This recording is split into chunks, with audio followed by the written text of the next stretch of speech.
find it fun. I really enjoy this stuff. To me, this is so cool. How it's just, if we don't understand how information gets into your brain, how can we understand anything about you? Okay, I love that. So on Thursday, we kind of talked about this notion of how processing can occur in two directions, right? From the bottom up, where we literally like read the world, and from the top down, where we see the bigger picture and see what story emerges. Pretty cool, right? God was a mathematician, all right? I always love laws, mathematical laws in psychology. It's one of my favorites. The energy in the universe we discussed. Then we spent quite a bit of time on how the eyeball works. Remember that? Light energy strikes the back of the eyeball, stimulates the receptors back here, the rods and the cones, and they feed their input together into the bipolars and then into the ganglions, and then the axes from the ganglions here come back out the optic nerve. Okay? Oh, yeah. If you recall, we kind of said that the rods and the cones in our eyes, right? The rods are good for seeing light energy, and the cones are good for seeing color, okay? Details, things of that nature. So we started to talk a little bit about information processing and how we know what we're seeing, and so we kind of looked at this poor monkey here. And it sounded pretty cruel, but we had a chance to talk about the Jennifer Aniston neuron, which is still pretty cool. Okay? I still like that one. I want to find one of those. So here's one of those incredibly important things about human cognition that we cannot dismiss, and this idea that we process in parallel, that we perform multiple functions at exactly the same time, therefore makes us infinitely smarter than a computer. Okay? But as we said, modern computers cannot do parallel processing, though there is some newer ones out there, quantum computers. And I don't know much about them, but this is some crazy shit we got to be watching for. In the world that we live in, you can have situations where the switch is on or the switch is off. I mean, there is no other situation. But if you know anything about quantum physics, which I do not, they argue that the light switch can be both on and off at the exact same time, okay? And it's got to do with Schrodinger's cat, and he's in the box, and he's both alive and dead, and blah, blah, blah. Well, I don't understand it because it's crazy crap beyond my head. But they've taken this notion of quantum physics and moved it into the world of computing. And in computers, everything is based on zeros and ones, right? Everything is zeros and ones. But what happens is that with quantum computing, it can be both 0 and 1 at the same time. And I don't get it. All I know is that some of the smartest people in the world that know a shitload more than me, and we're talking like Bill Gates, we're talking, what was that physicist, Stephen Hawking, way beyond my league, okay? And they have said quantum computing is wonderful, except that path is the path that leads to the situation where computers are going to start to ask, why am I doing this for them? They are they are telling me to do something. Why would I do that? Can you imagine a computer that has free will? Yeah, and that is the world that we have been warned about, okay? In fact, I remember one time I was teaching my cognitive psych class, and we were talking about artificial intelligence. And we talked about this game. It's a Chinese game. It's called Go. And it is so complicated. It's on this huge board. It's just white and black little pieces of stone. But it's really complicated for how many. And so they finally created a machine, a program that could defeat a human player.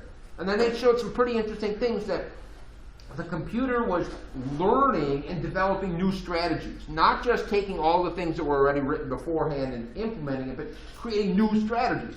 And I was like, this is so cool. I mean, this thing is moving forward. And this student of mine, and I still will not forget this, he goes, yes, but the computer doesn't want to win.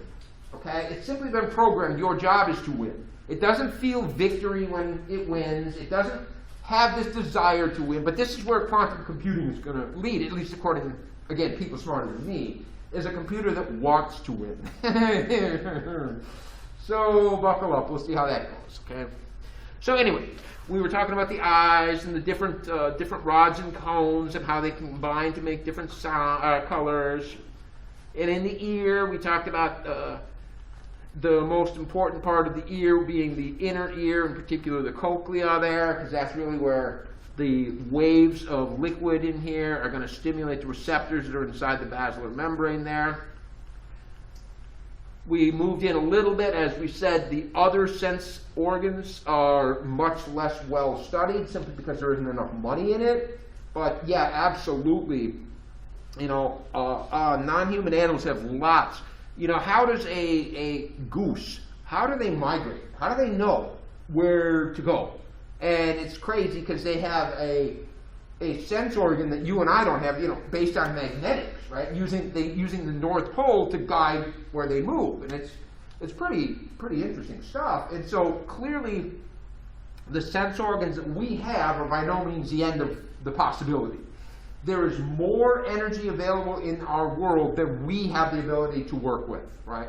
Like I said, I mean, X-rays, right? We can't see X-rays, doesn't mean they don't exist. They're floating all over the place, okay? So there's lots and lots and lots of energy in our worlds that we just have no ability to get. So we started with the chemical senses and talked about taste a little bit, where actual bits of food get caught in the little taste buds on our tongue. And based on the different types of taste buds, all the flavors in the world are some combination of these 5. Whereas when it came to smell, it appears that instead of combining things together like they did with vision and with taste just there seems to be over 1,000 different receptors for smell, and each smell is unique. Okay? So we talked finally chemosensory irritation, and now we're into touch. So touch is an interesting sensation as well, sense organ, because there is no such thing as touch. Because it turns out that underneath your skin, there are very specific receptors for pressure, very specific receptors for warmth, for cold, for pain. We call them all touch, and we lump them all together. But they are distinctly different receptors that feed to distinctly different areas of our brain. But because they're all underneath the surface of our skin, we just sort of throw them all together, right? But they're not. They're absolutely different from each other. I've never really understood this one. If you take cold water and warm water and grab it, it can feel hot. It is what it is, right? So here is your skin, and here is underneath, and here we've got, like here, free nerve ending. So this is just the end of a neuron that's just hanging there. Then we got Pacinian corpuscles, for example, that might sense pressure. Meissner's corpuscle senses touch. Thermoreceptors sensing heat, cold, things of this nature. But we know so little about touch. We don't. I actually got to be a participant in a touch study one time when I was in graduate school. This professor was working with designing a mechanism for blind people, okay? That you would scan across a page, like a book, and then it would translate it into little pins on your finger so that the letters would form. Okay? So he was studying this thing, and my classmates and I mean, we participated for the beer money, because we were making like $6 an hour. Like, go in there for an hour, you got enough money to buy a couple of big dogs. So, you know, it was crazy. At first, the pins would come up, and your job was, what letter is that? What letter are you feeling on your skin? And at first, you're like, I have no idea. That is just random. I don't know what I'm doing here. And then you get some feedback. Oh, that was a T. And so some letters were relatively easy to figure out, and some were really hard. And it was a lot of fun, because like I said, my classmates and I, we had a little competition. And, you know, I got up to 98% accurate, which is not bad, okay? But this research is actually now old, done and gone. I mean, the idea was to not just get a little reader that you can use to scan across the page and read the page, but it had been implemented, but now newer technology, but it was implemented into a camera that would translate a visual scene into a series of pin movements. And you would wear it on your back, okay? Because that's the only part of your body that was large enough to get a big image on it. And apparently people that walked around with this kind of a thing after, just like I said at first, it's just random. I don't know what I'm feeling. But after doing this for a while, people were able to walk around and navigate and avoid objects. And so it's a cool idea. Cool idea. So, pain. Pain is very, very important. Some people are born without pain receptors, and they tend to die very young. They tend to die of infections. They tend to die because they have injuries that they didn't realize they had. You find that pain, in fact, pain receptors work. If you sit in the same position for too long, your joints start to compress. And what will happen is that will trigger a tiny little pain signal, which will shift up to your brain to say, move. Shift that joint around. And by doing this, it ensures that you do not crush your own joints. A person that doesn't feel pain, like this girl here, she can sit absolutely still for 3 hours in a row and will never feel uncomfortable. Okay? Will never, ever shift her movements. And so all of her joints just crush together in ways that they should not be crushing together. So, very, very important. Pain is all in your head. Right? Suck it up, you big baby. It is, truly. Pain is in your head. So, oh no, I hurt my toe. Nope, it's in your head. Because when people at first invented aspirin and then later Tylenol, the question was just like, how does Tylenol know where I hurt? How does it figure out which part of my body is in pain? It doesn't have to figure it out. All pain signals have to come up through the spinal cord. And so the idea was something such as Tylenol will block this gate so that the pain signal cannot reach the brain. And so if the pain signal cannot reach the brain, then you won't feel pain. Got it? We didn't stop the pain. Whatever the pain signal is in your toe is still sending signals up, but if it can't go through, you won't feel it. Okay? So pretty cool idea. And in fact, sometimes you know what you could do, like if you bump your funny bone, you know what I'm talking about? That shit ain't funny, right? I mean, I don't care what you call it, it ain't funny. So if you smack your funny bone, you know what you can do is you can rub on your elbow, and what you're doing is you're sending up conflicting signals. Okay? You're not blocking the gate, but you're sending up conflicting signals and limiting what information on pain can get through. Okay? So it's a pretty cool idea how that works, right?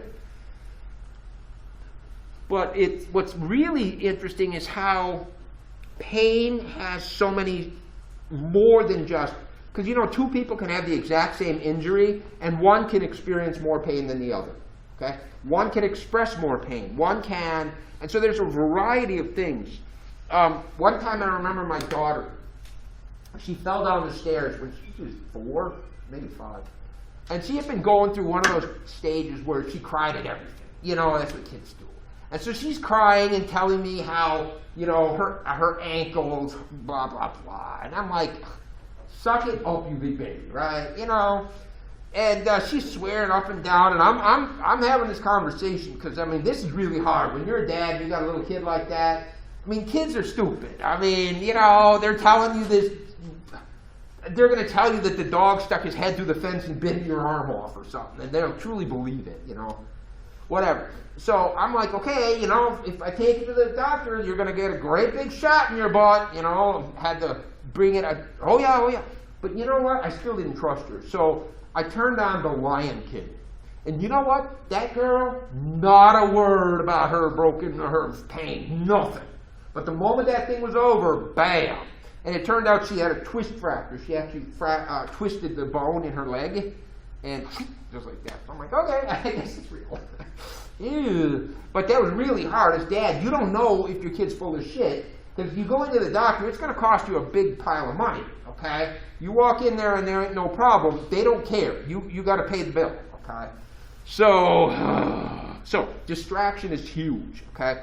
But there's also things, you know, like culture. Some cultures just express more pain than other cultures do. Cultures around the Mediterranean, like Greece and Italy, they're well known for just being very expressive.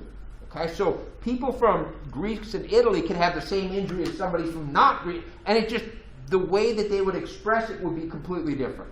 Okay?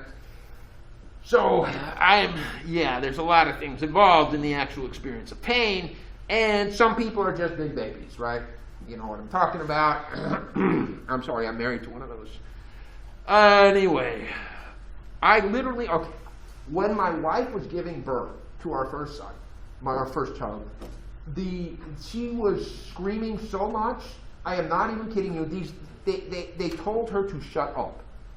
You are screaming too much, you are scaring all the other women in this ward. You need to stop. And it was like, I've been telling her she's a whip, but they have some professional advice on it, okay? I understand you're giving birth, but so is everybody else. So, well, I mean, thank God. But you know. All right, stuck up inside your ear is another sense organ, okay? Here was the cochlea, but you see up in here is the semicircular canals.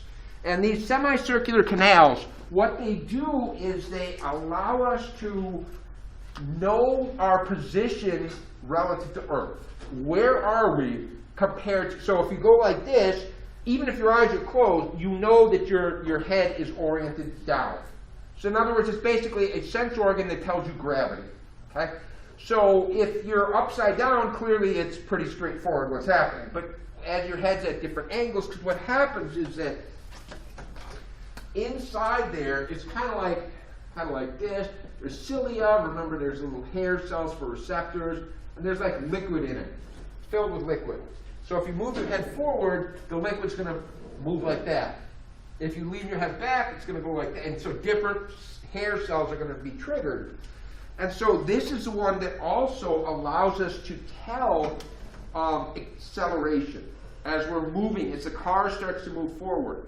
Okay? But what's really crazy is that once the car has hit a constant speed, no more information comes. Like when you accelerate your car, you know, the coffee comes back towards the back of the cup. But once you're driving at full speed, it settles right back down. And it's the same thing with this liquid. When you accelerate, it goes back, but once you're at a constant speed, it levels off. Okay? So if you've ever been in an airplane and you're you're flying 500 miles an hour, but you can't even tell, are we moving? I can't even tell. I can't tell at all. Once you're at a constant speed, it is only the acceleration and the deceleration that we can feel. Okay? Another one of the sense organs in our body is the kinesthetic sense. And this is a sense organs or sensory system that is stuck up here inside the muscles themselves so that it can tell you information about stretching, but also in the tendons right here, the tendons that are connecting the muscles and the bones. And it's telling you information about where your arms and legs are at any given time. And that sounds really stupid, right? But can you imagine how difficult walking would be if you did not get a constant feedback about where each and every position was at each and every time? Some people can catch a virus and lose this kinesthetic sense. Walking becomes nearly impossible for them. Okay? That when they walk, they basically have to watch, because that's the only information that they would have to help them. You and I, we can usually do this without watching our own feet, right? We're okay with it. So it is a pretty darn important sensory system for sure. Okay? So what this means now is we're up to, remember, there's 5 senses, right? Ooh, 5 senses. No. Vision, audition, gustation, olfaction. There's the, with 1, 2, 3, 4, no, and then touch is 5. But guess what? We also had chemosensory irritation. We said touch is actually a multiple different sensory organs stuck together. We've got kinesthetic, we've got vestibular, and if you even go, we have other receptors in our body as well. Remember, receptors read information. We have receptors inside of our heart that's going to detect things like how much water is in the blood, or how much blood what is my blood volume, how much sugar do I have in my body, and it tells your body important things like, should I release sugar from the liver, should I, etc., etc. So we have a ton of sensory systems, a lot more than just 5, a lot more. Okay? So I like that, that's always cool. Well, it turns out that almost all sensory systems work together. Okay? So I remember my mother she was never a very festive lady, and I don't know why, but she gets it into her head every year at St. Patrick's Day. She would give us green milk for breakfast. Because, you know, it's festive. It's St. Patty's Day. Green milk is undrinkable. All right? It doesn't taste any different doesn't taste any different because it stimulates the exact same taste buds if it's white or if it's green. But guess what? The eyes are telling me different information. This is something that does not belong in my mouth, okay? I will not eat green eggs and ham. Okay? So we find that any sensory experience is a combination of multiple sensory systems. I mean, taste is a combination of obviously the flavor itself, but it's also, as I said, the vision of it. It's also the temperature of the food influences, the smell, because remember I said there's two distinctly different types of smell, one up, one through the mouth. So it's got the smell involved in it, it's got the texture involved in it, so it's just like taste sounds pretty simple. Oh, how does it taste? It's a combination of 4 or 5 different, and chemosensory irritation is involved, so like 5 different sensory systems are all combining together to make that one sensation. Okay, so it's pretty cool, All right. Oh, synesthesia, that's weird. Some people, for all of us, we have some synesthesia. Like, we see red and it makes us think hot, right? And we see blue and it makes us think cold, something like that. But a person with synesthesia, it's really weird. They'll be like, whenever I see a 7, it tastes salty. Yeah, I don't get it either. It's a total mix-up in how the sensory systems work. I don't know. Here, oh, I love this one, okay? They do this stuff, okay? And you see this woman here. This is the woman's real hand. This is a rubber hand. Now, she cannot see her real hand. She can only see the rubber hand. And so here they go. They're going to tickle both her real hand and the rubber hand that she can see.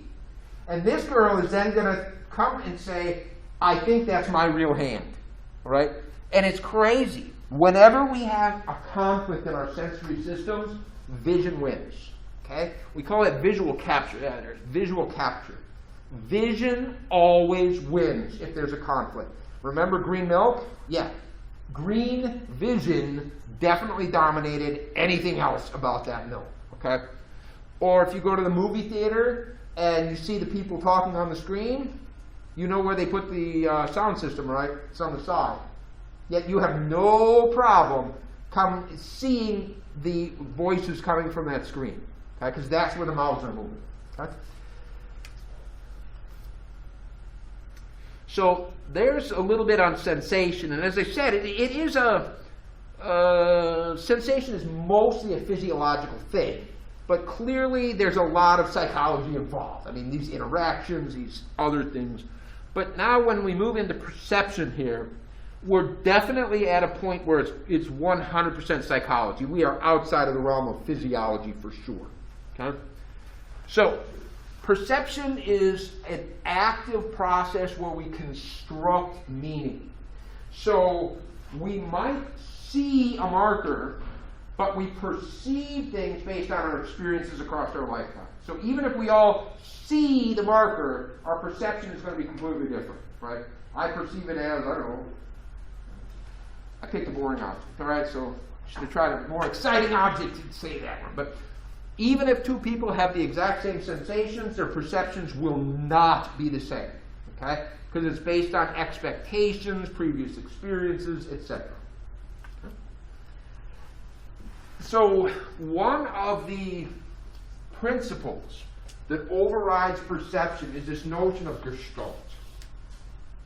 Gestalt is a German word that literally means whole, okay? And so there was a group of psychologists called Gestalt psychologists that basically they argued that anytime you try to break psychological processes down into small units that you can study, you miss the story. Because the whole is more than the sum of its parts. Okay? So, for example, if you take water and you break it into 2 parts hydrogen and 1 part oxygen, that is not the same as water. Okay? By breaking it into its elementary components, you lost it. Because hydrogen and oxygen are both a gas. And somehow they come together and you have a liquid. So clearly, the whole is so much different than the parts themselves are, right? So the whole is more. And that is a real driving idea in perception. Huh? So here is pretty cool. Like, say, I'm always fascinated with artificial intelligence. And so what happens is, if you want to create an artificial intelligence system that will be able to perceive, you must give that system these 4 features. Okay, these are the 4 things that we're going to talk about that would be required in order to really make an AI system perceive something. Okay? So we'll start with figure ground. And so what happens with figure ground is that like here, for example, it sounds very simple, but on this envelope here, we find that this is important. This is not important. Okay? We have to divide our world into what they're referring to as figure and ground, but which is literally what's important, what's not important. It's pretty straightforward. We have limited ability to process information. We can only process certain things. So the first thing we should do is break down our world into what's important, what's not important. So as I'm looking out there, human beings, important, desks, not important. Okay, so I'm sort of, what should I focus on? If I'm looking at the back wall, there's a big red fire thing back there. It's not important, it is important. Okay, so it's a way to focus right away and limit what we're looking at. Here is M. Escher. Escher was a famous artist that used to play around with this kind of thing. And so here it's pretty clear, figure ground. But as he moves his way up, he's just playing with it. What is figure ground and where did it go? Right. Yes. Hey, Escher. People are amused by Escher. Another principle that's incredibly important is grouping. So when we see objects in the world, we have to decide which things belong together. Okay? So we see this, even though it's 6 little segments of a line, I mean, we cannot not see 3 pairs. Okay? Because they tend to be a little bit closer, we see 3 pairs of lines rather than 6 lines. Okay? Cool?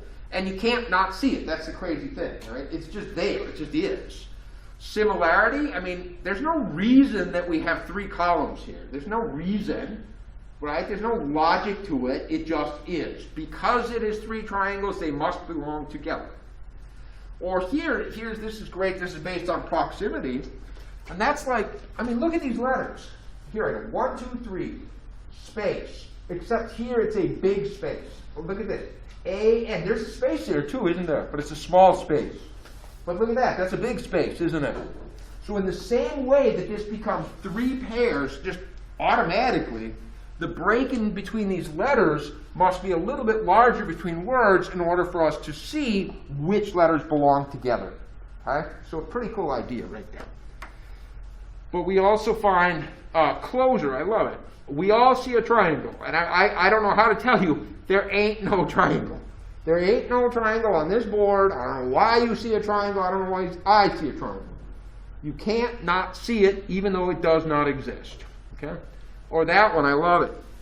So it's the natural tendency is to see a straight line and a ziggly-diggly line, right? But why not, a weird little chunk here, and then a little half circle, and then another half circle, and another half, and another half. Why? Because the Gestalt psychologists say the whole is more than the sum of its parts, and the tendency is to perceive the simplest thing it can be. That's how perception works. To automatically go to the simplest thing. The simplest thing is 1 straight line, 1 squiggly line. Right? It is far more complex to imagine 1, 2, 3, 4, 5, 6. Therefore, the simplest one will always be perceived. Another incredibly important part of perception is the ability to perceive depth, okay? To perceive where something is positioned in space. And it turns out that human beings, when babies are born, they don't seem to have depth perception. Okay? They don't have it. So what happens here is this baby, okay, they create this thing called a visual cliff. You see now what's going to happen here is clearly this is plexiglass, okay? So we ain't having no babies taking a head dive. So what happens is this mama right here, she's like, come here, baby, come on, baby, you know. If this baby has just learned how to crawl, I'm talking about learned how to crawl yesterday, that baby will go straight across and have no problem, okay? But wait 2 days after this baby knows how to crawl, and that baby will get right to this edge and then say, hell to the no. I am not going over there, okay?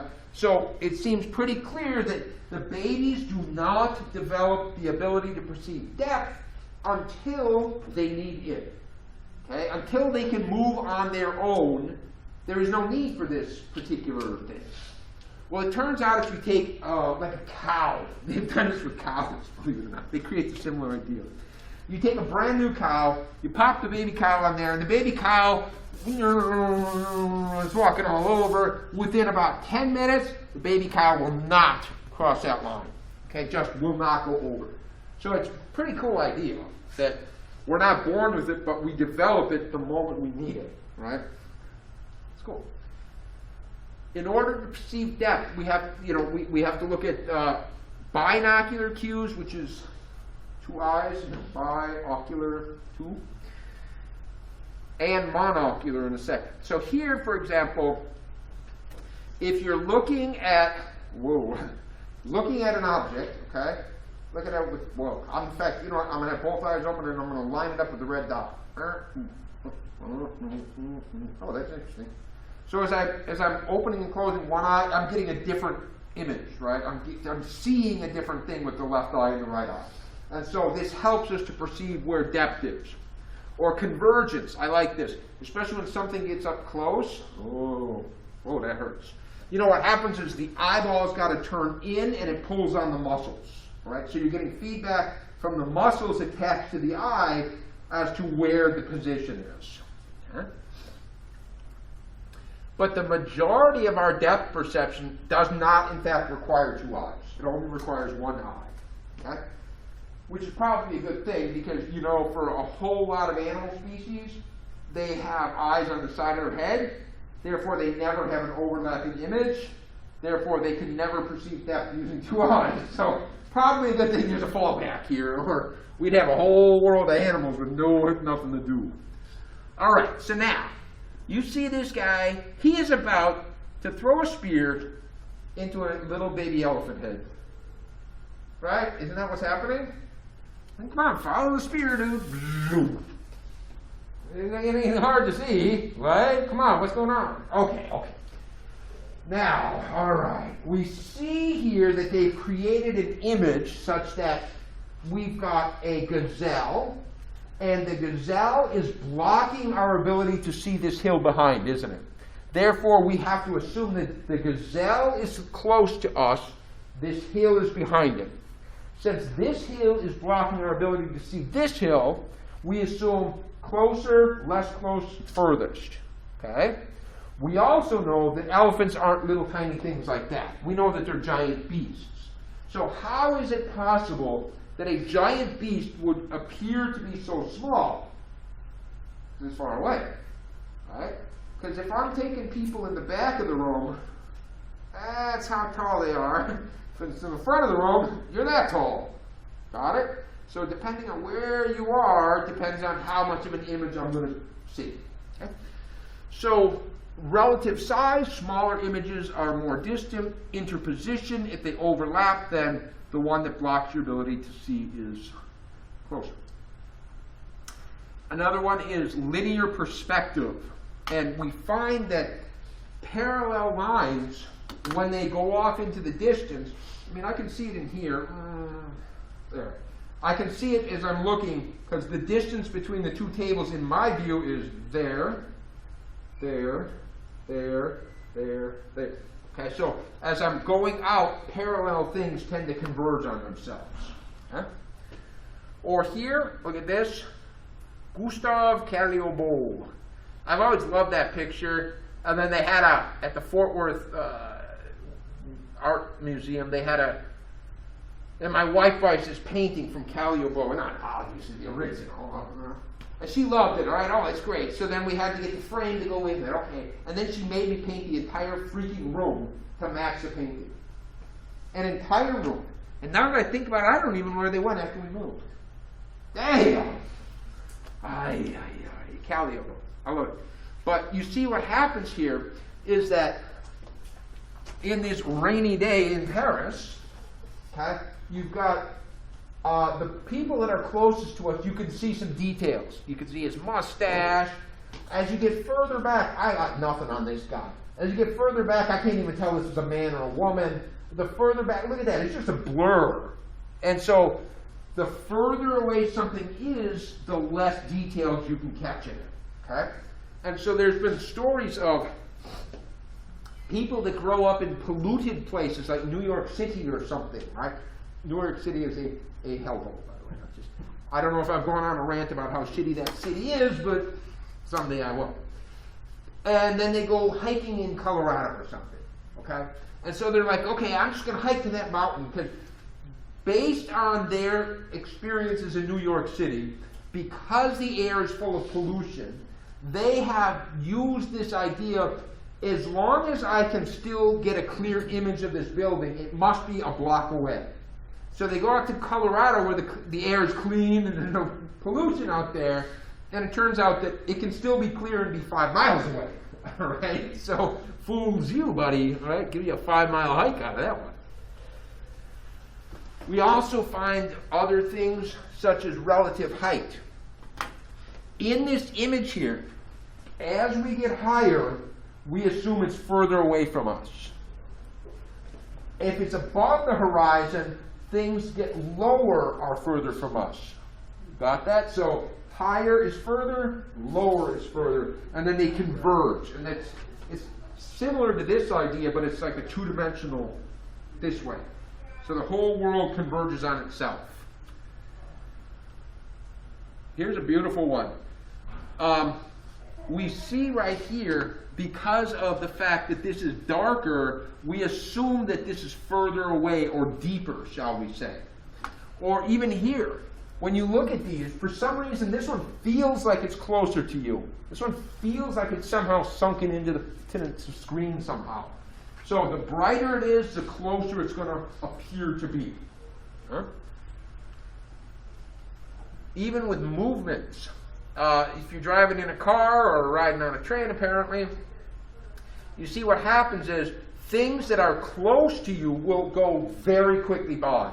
Things that are further away from you will be relatively stationary and hardly move at all. So the further away it is as you're moving, the less movement it will appear. Okay? And then the last one, and this is one that AI systems really are not very good at. And this is perceptual constancy. In fact, after 9/11, right, George Bush, in all of his wisdom, I did not vote for George Bush. I guarantee you that was 4 times I did not vote for George Bush. And now that George P. Bush is up, I guarantee you that will be 5 times we will not vote for George Bush. That's another political decision.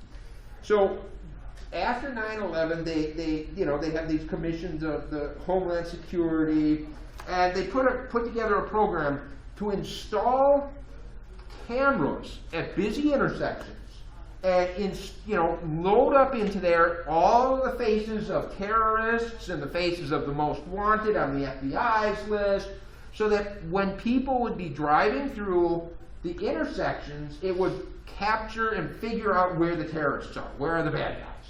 Now, number one, it doesn't work in the United States because the American Civil Liberties Union would not let that shit fly, right? That ain't acceptable behavior for a government to do.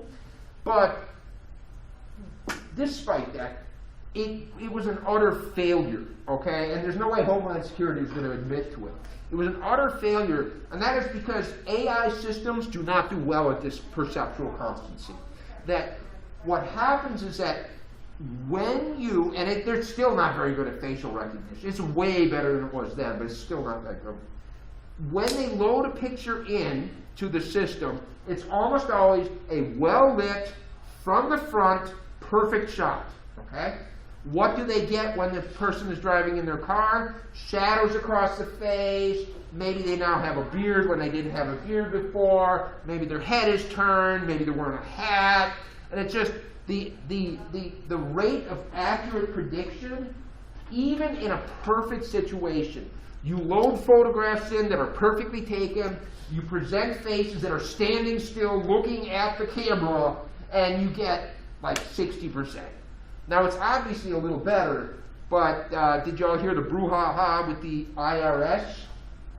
The IRS has put in a facial recognition system, and they had said if you ever want to access the IRS website in any way, shape, or form, you must give your face to the government, all right? And that has now been put on hold, shall we say. That they've come to realize that the American people will not tolerate that. However, in other parts of the world, they do tolerate it on a daily basis. In China, for example, they have cameras that are capturing everybody, everywhere, at all times, and recording everything you do. All right? It is nutso. I have seen this. They have, at major intersections, they capture, in particular, what I remember, jaywalkers. You know, people that are walking against the red light. They put the image up on a giant billboard or a giant monitor at the intersection with your name, all right, in an attempt to shame people, all right? It was nuts. But now they gather all that stuff, and in China they have this crazy thing called the social credit score. So they keep track of how good you are as a citizen, including things like jaywalking and paying your bills and stuff. And if your credit score gets too low, they take away privileges, right? You can no longer ride a train. You can no longer, you know, one of the punishments that they'll give, you can no longer access high-speed internet. Oh my God, you get 2G. You spit on the sidewalk, you get 2G. Good luck. What do you got to do to get a dial-up modem, right? So this is a really, really hard thing for computers to do, okay? But we do it so naturally we don't even think about it, all right? Like, let me see a good example here. Here, for example, look at this. This is my daughter, actually, and I captured her 2 different times. I don't know if it's the same day or not. I don't know. One's got leaves and one doesn't. Maybe I was doing yard work or something, okay? But look at this. We see them. Because of the way the shadowing is done, look at how dark that is. Look at how light that is. Yet we have no problems going, of course it's the same girl. I mean, you've simply got a situation where the environmental conditions have changed. The girl has not, in fact, magically changed. Okay, there ain't no magic. Or this one. Look at that. There's 3 different doors, right? They put a different image on your retina. They stimulate different geons or whatever else. But we have no problem saying it's a door, it's a door, it's a door. It didn't change just because it's positioned that the thing I'm visually representing has changed. It's still a door. Okay? So this constancy stuff can really mess with us. So I like this one. These, the blue dots on this little cube here are exactly the same color. And you're like, what the hell? Look at how bright this one is, and look at how dark this one is. Yeah, that's a fooler, right? Because we're like, okay, things that are in the dark must be further, must be brighter, I don't know, but if you take them down, bam. If you remove them from the context, you can see they're exactly the same. I love that. That's a nice little thing. Here, it turns out the X's in the center are exactly the same color. And you're like, no, this is like a purplish thing and this is like a yellowish thing. Yeah, no, they're exactly the same. I know. Or here, whoever made this is a genius. I want to give the biggest applause I can find. Square A and square B are exactly the same color. Yeah, I know. Here they are. I literally snipped these out. All right, I took that image and then I cropped it up, and there they are. I cropped up the image. They are the same color. I have no problem saying they are the same color, but what the hell? How is that? And it's like, because all of these different things are playing fools with us, right? Because we see a shadow coming across, okay? Therefore, what's going to happen is we assume that these squares should, in fact, be darker, okay? And we also have this, because this is perception, that checkerboards are supposed to go white, black, white, black, white, black, white, black, white, black. So, I mean, we're ready to see this being more of a black square and this being more of a white square. I'm very impressed with this dude, okay? That is very cool. This one also blows my brain out. These tables are exactly the same size. They are the same size. You know what? There is just no way. And it's true. Every single time I see it, I just cannot do this. So let's see. Okay, here is the width of this table. Here is the width of this table.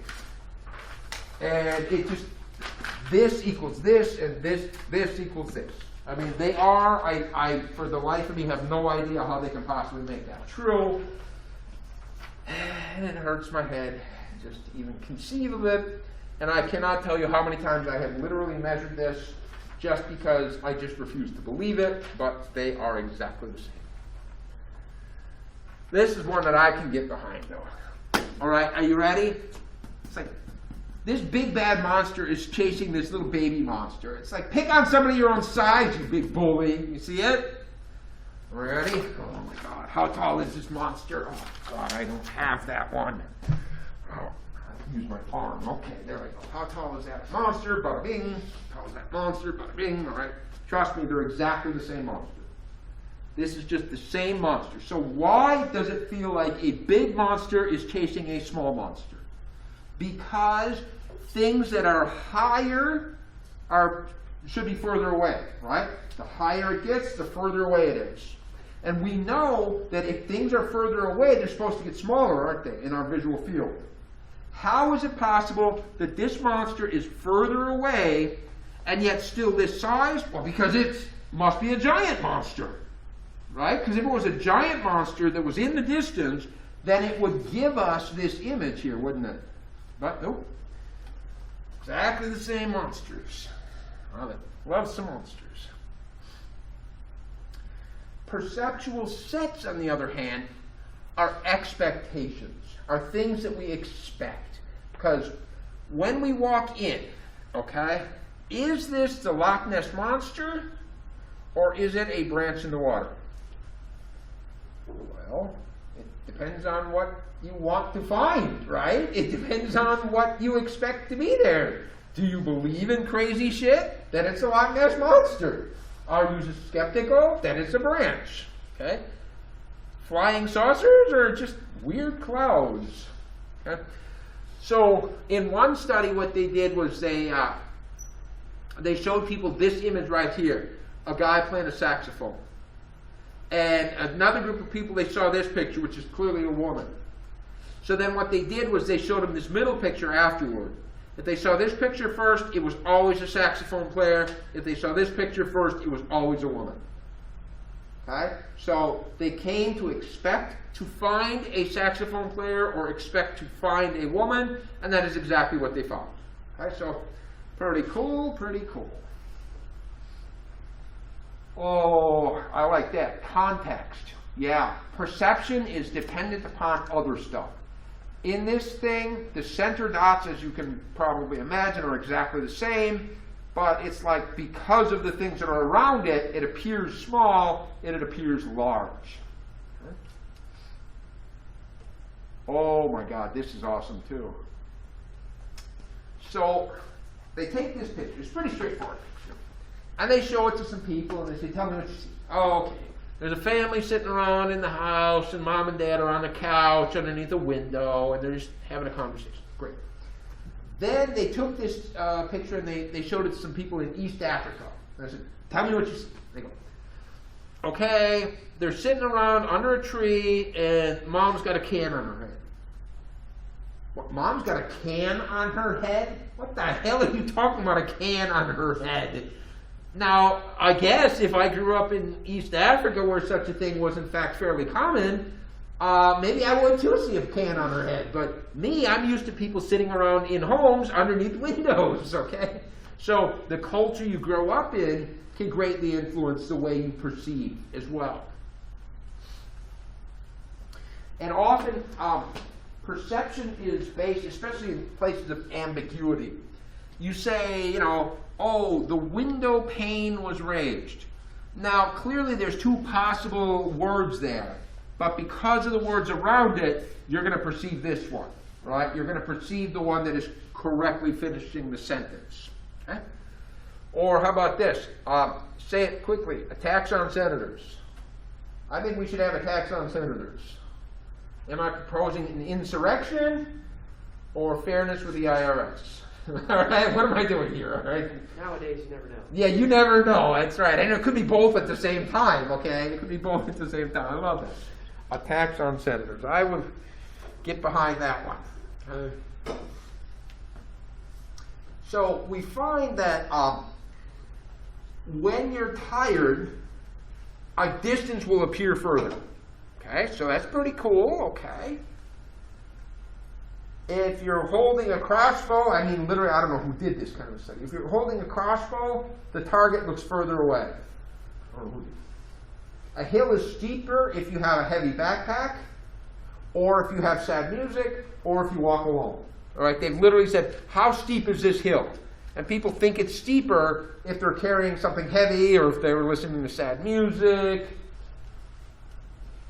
or if it's something you want, it appears closer. I like that one.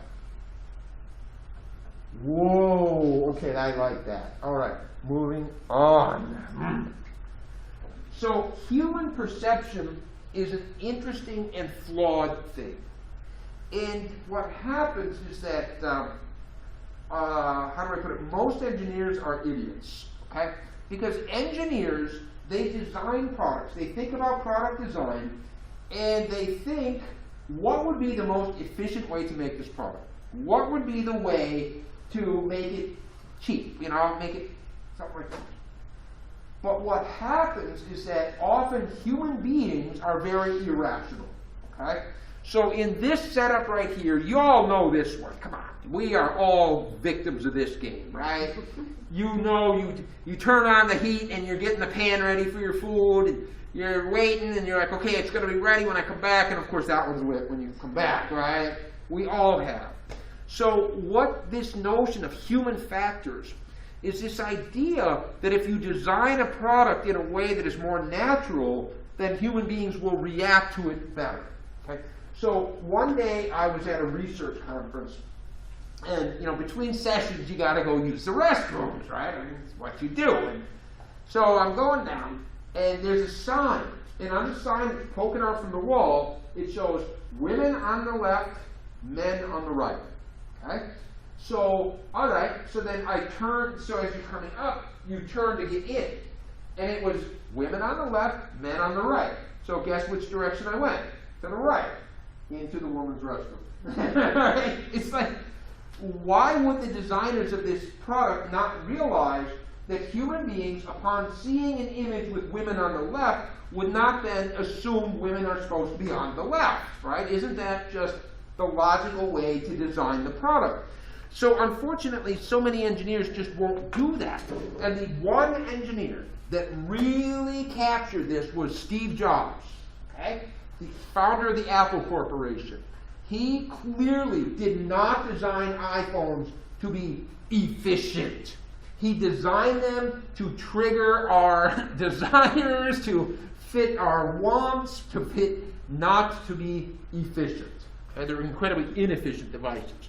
So I'm a big fan of human factors work, because in human factors work, they also they do things like when Japan was first putting out cars, you know, in the 1970s, Japan started to be popular for cars, with Toyota in particular. And so the Toyota company had already been building cars in Japan. And what they did was they would build them in Japan and then ship them to America. Okay? And then you know what they found out when they shipped them to America was that Americans have big feet relative to a Japanese person. So in the Japanese version of a Toyota, the accelerator and the brake are very close to each other. Okay? But big American feet cannot deal with that. And you're pressing both the brake and the accelerator at, think Texans people here, right? The brake and the accelerator are being pressed at the same time. So they found that you not only have to know human beings, but you got to know your audience, right? Know your customers. So they now produce, Toyotas have a different design in America versus Japan, right? It is not the same vehicle. It is designed for the Americans and what we want. Okay? I love that. Here, a guy is, he's wearing a set of goggles that flips the world upside down. Okay? So he's seeing the world upside down. And so here he is on day one, and he's supposed to shake this guy's hand. Look at that. All right, I'll shake your hand. I mean, I don't know why you're holding up in the air, but okay. But what happened is once he was wearing this for about a week, he was able to adjust himself and work it all out. No problem. It didn't matter that it was upside down. Then after he's all adjusted and you take the helmet off, and guess what happens? You have to readjust yourself, all right? You're back to upside down again. All right, so that's what we got on sensation and perception. As I said, one of my favorite topics in psychology. It is so cool and interesting because I teach an entire course in cognitive psychology in the fall, but no, I don't get enough of that. So I believe that our next topic is going to be learning, I think. I don't know. I will know come Thursday. I guarantee you that. All right. But you will know before Thursday, because if my memory serves, you will probably have a discussion assignment due tonight, if memory serves, or tomorrow night rather. And you probably will have a quiz on chapter 5 as well. I could be wrong. I don't remember. It's not my job to know that. It's your job, right? But I bet you that's true. Blackboard knows. Blackboard knows, yeah. Blackboard syllabus really knows, okay? Okay, so then if there's nothing else today, then, oh yeah, I got to catch who else came in. Figure out who's here.